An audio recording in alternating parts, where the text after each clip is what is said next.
Oyez, oyez, braves gens, allons profiter du printemps.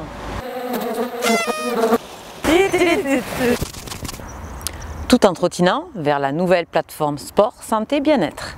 Ah, une bonne nouvelle, ce pont-ci va bientôt réouvrir.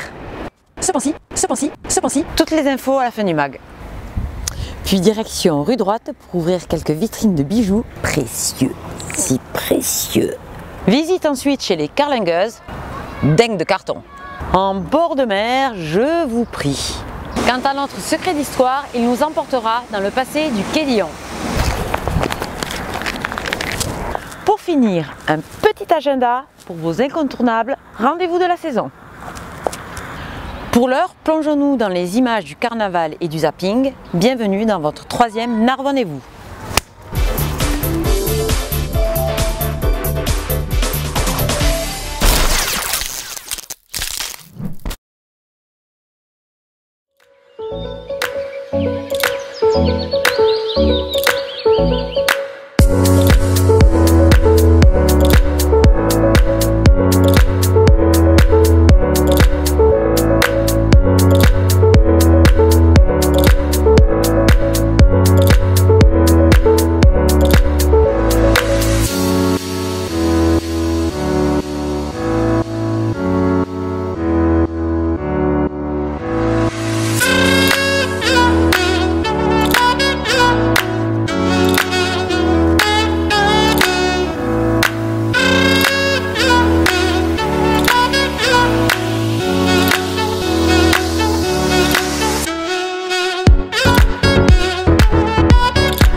Sport, santé, bien-être. Voici la nouvelle plateforme qui regroupe toutes les animations sportives de la ville.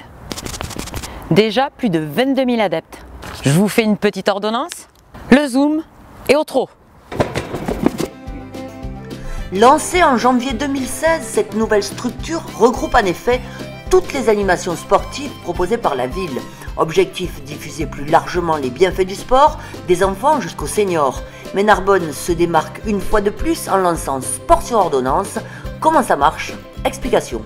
Alors, c'est réservé aux personnes qui souffrent de pathologies chroniques. On a ciblé les maladies cardiovasculaires, le diabète, l'obésité ou le surpoids, et les cancers et l'hypertension. Le médecin traitant prescrit non pas du médicament mais de l'activité physique et oriente le patient vers la plateforme où il sera pris en charge d'abord pour un entretien de motivation, connaître un peu ses goûts. Il a un choix d'activités, il choisit ses activités de façon à s'y engager plus facilement. Il a droit à 2 séances par semaine pendant 3 mois pour la somme de 25 € qui représente 1 € la séance. On a fait 2 familles de sport. On a fait une famille de sport dans l'équilibre et le renforcement bien sûr parce qu'on fait de la proprioception en même temps avec des sports un peu chinois comme le tai chi et le qigong, de la gym équilibre. On fait donc ça c'est pour tous ceux qui recherchent l'équilibre et prévention des chutes en même temps.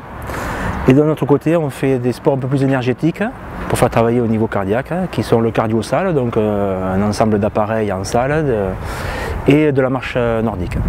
On vérifie que les zones sont respectées.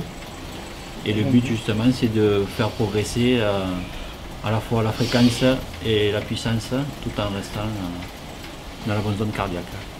Donc là, c'est trop pour monsieur, donc il va s'arrêter. Voilà. Eh oui, c'est une responsabilité quand même. C'est ça. Monsieur, vous avez l'air de pédaler tranquille.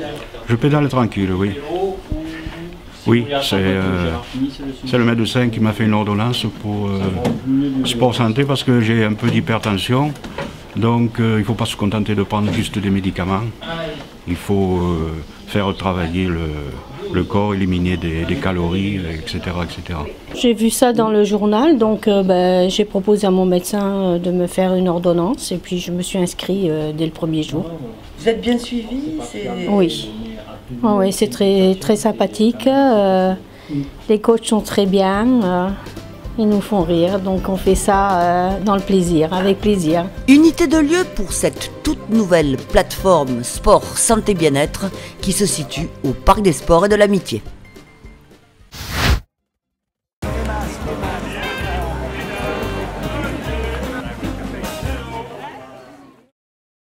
Amateurs de diamants et d'orfèvrerie fine, suivez-nous maintenant chez un joaillier d'exception, meilleur ouvrier de France. Bienvenue chez Fabien Cardona, notre portrait du mois.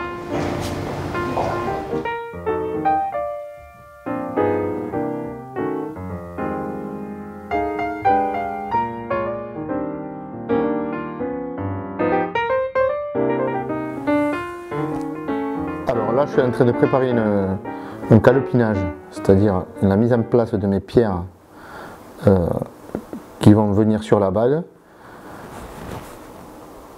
Parce que chaque pierre a sa place et chaque pierre a son diamètre. C'est une citrine taille briolette qui est assez volumineuse, que je monte en bague d'inspiration florale, c'est-à-dire que c'est une bague qui va tenir debout. Moi je suis bijoutier joaillier. Le bijoutier fabrique les montures, métal précieux de préférence, et le joaillier fabrique des montures métal précieux qui sont prédestinées à recevoir de la pierre précieuse. Tout est fait ici, rien ne sort de l'atelier. Le peu de stock qu'il y a, c'est fabriqué ici. Je maîtrise tout de A à Z. Et c'est que des pièces uniques. On a maintenant des outils de conception 3D qui permettent d'aller plus vite, d'aller mieux, de faire des choses qu'on n'arrivait pas à faire à la main. Mais après, la finalité, c'est que la main de l'homme touche toujours le bijou final, quoi. Qu'est-ce qu'on ressent quand on est primé? Alors c'est une belle histoire chez moi. J'ai reçu le coup de fil du président des meilleurs ouvriers de France de l'Aude à l'époque, qui m'a téléphoné. J'étais en train de donner des cours à l'école qui m'a formé, parce qu'à l'époque je donnais des cours à l'école de Valence, à l'école qui m'a formé. Et qu'est-ce qu'on ressent? Une montée d'adrénaline énorme et une joie incommensurable. C'est comme si on venait d'avoir un petit garçon, une petite fille de plus. Voilà.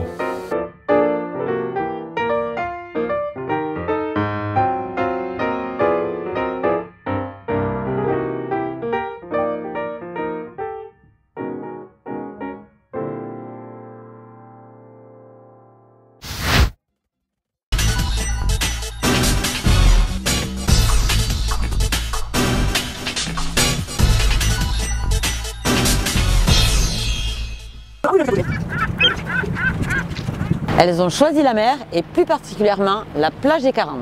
Autodidactes, ces deux créatrices se sont recyclées dans le carton.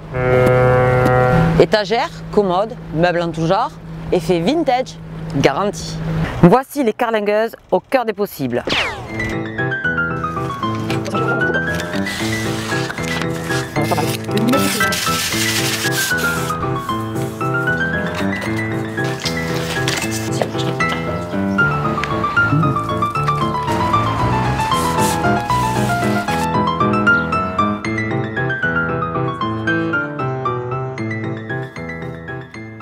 Karine, Lynn, ça a formé les carlingueuses, parce que gueuse, ça nous allait bien. On est des filles. On est des filles, mais ça faisait pas trop fifi non plus, donc ça, voilà, carlingueuse, c'était parfait. Le carton, c'est un matériau qu'on trouve partout, qui est disponible, ça fait partie des déchets, donc on a commencé par le récupérer dans la rue. Maintenant, on en trouve, les gens nous l'amènent devant la boutique, ils nous connaissent, ils savent quel carton on veut.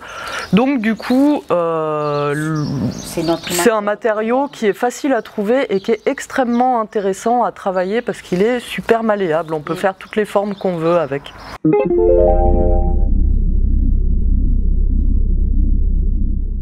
Avant, moi j'étais libraire, donc j'étais dans le papier. Et le carton, le papier, c'est un matériau que j'aime, que ce soit sur l'écrit ou en matériaux. Et du coup, ça a découlé sur le carton assez naturellement en fait. Mais cartonne! On s'amuse et des fois c'est sérieux parce qu'après on est sur notre meuble et c'est beaucoup de réflexion, il faut tout mesurer au millimètre près pour que ce soit le plus droit possible parce que le carton ça bouge. Quand c'est mouillé ça travaille, ça gondole.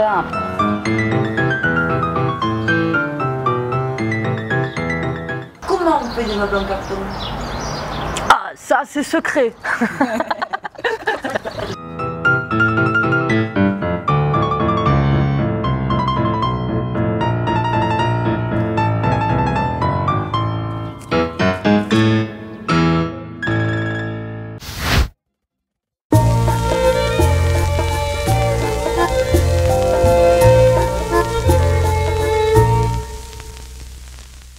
C'est un hommage à Monseigneur Arthur Richard Dillon, archevêque de Narbonne de 1763 à 1790, que l'ancien quai de la Charité fut baptisé quai Dillon.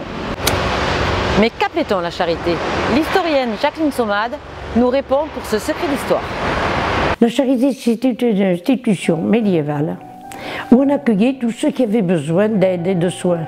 Alors il y avait les malades, mais il n'y avait pas que des malades, il y avait aussi des gens qui étaient seuls. Alors ils se donnaient à l'institution, ils arrivaient avec eux-mêmes, ce qu'ils représentaient et tout ce qu'ils avaient. Il y avait certains qui avaient un avoir important, d'autres qui n'avaient rien. On accueillait tout le monde et chacun, dans la mesure de ses possibilités, rendait service, jusqu'au jour où il ne pouvait plus rendre service et où il était assisté.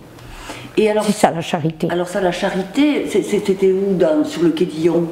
Cette immense maison, Page d'Alcy, que nous appelons Page d'Alcy à l'heure actuelle. C'est un nom propre, le nom d'une famille de bienfaiteurs. Ah, c'est ça. Page d'Alcy, ce nom... C'est un nom de famille d'un village. D'accord. Et à côté, nous avions donc un couvent. Qu'est-ce que c'était comme institution? Les services techniques de la ville. Alors, les services techniques étaient le couvent des filles de Saint-Vincent-de-Paul, comme d'ailleurs la Charité. C'est Saint-Vincent-de-Paul qui est venu installer ses filles sous Louis XIII. Et il y a eu également des religieuses qui ont assuré le service de l'hôpital. Et il y a eu le couvent en second qui occupe maintenant qui occupait les locaux où se trouvent les services techniques, qui n'a été occupé par les religieuses que quand on a mis les religieuses dehors de la Charité après les lois de 1905. C'est à ce moment-là qu'elles ont été dans la demeure de cette demoiselle. Et quand cette demoiselle est morte, un peu je pense avant la guerre de 14, les religieuses s'y sont installées. Et alors là, elles ont fait énormément de bien, non seulement au quartier mais à la ville. Elles ont donné les premières soupes populaires. Bon, elles se sont occupées des vieillards, elles ont pris les orphelins qu'on a menés travailler à l'école libre. Moi je me rappelle les religieuses amenant les enfants à l'école le matin avec le grand vent et la cornette au vent. C'est une image de mon enfance. Et à ce moment-là, la guerre de 14 a éclaté et on a converti la maison en un immense hôpital pour accueillir les blessés.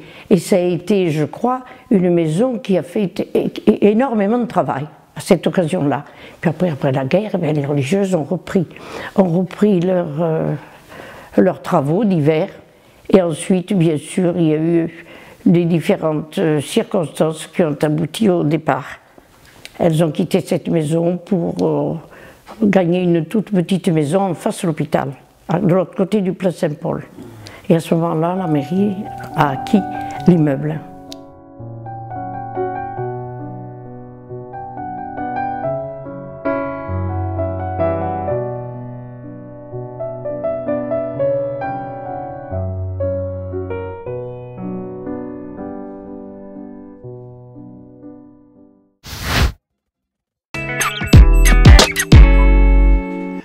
Côté rendez-vous, prenez note, le grand festival de musique classique Ma Vigne en Musique s'installe à Narbonne du 13 au 18 avril. L'occasion d'écouter de nombreux maestros au Palais des Archevêques ou dans des domaines du territoire.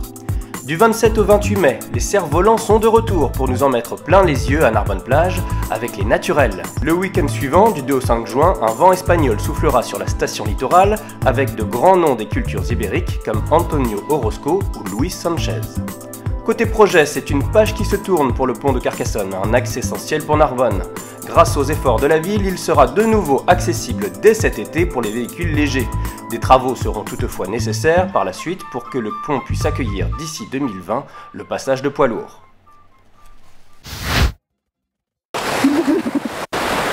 Les beaux jours arrivent à grands pas.